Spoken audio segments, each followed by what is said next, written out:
He was twice fined. On the third time, he was threatened with a criminal case. A Sochi activist who handed out pacifist leaflets is being accused of repeatedly discrediting the Russian army. The decision to open a criminal case states that on September the 4th, he went out into the street with leaflets saying that the majority of Sochi residents adhere to pacifist views and the authorities are persecuting those who express a different opinion. From the message of OVD Info.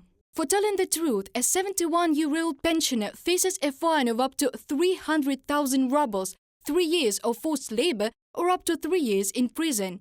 A resident of Ukhta, Vladimir Lyashko, can also receive up to 3 years in prison for allegedly damaging a memorial plaque to the terrorist Motorola. On October the 23rd, security forces raided the apartment where Lyashko lives with his mother. They were not shown any documents about the search. They were not told under which article the criminal case was initiated. During the search, the security forces looked for a hammer or an axe, but in the end, they seized the laptop and smartphone of Lyashko, as well as his mother's tablet and phone.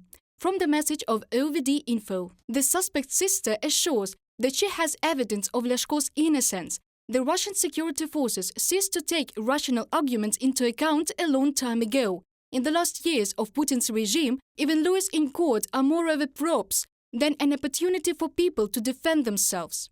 Experts believe that such an approach brings Russia back to Stalin's times.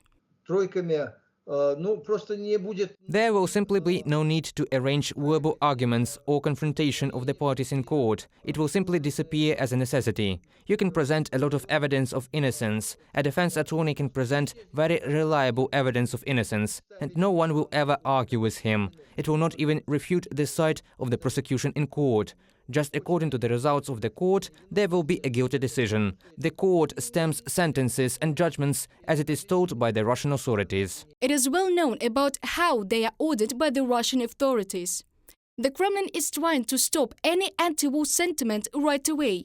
What can we say? The amendments on imprisonment up to 15 years for the spread of fakes about the army were adopted with lightning speed.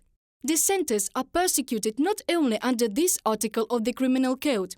In various cases, the security forces are charged with hooliganism, vandalism, the use of violence against government borders, and other violations. An illustrative case is failure to comply with the rules of conduct in emergency. Such an article is charged against a Krasnoyarsk activist who went to a picket with a poster, "No to country without men."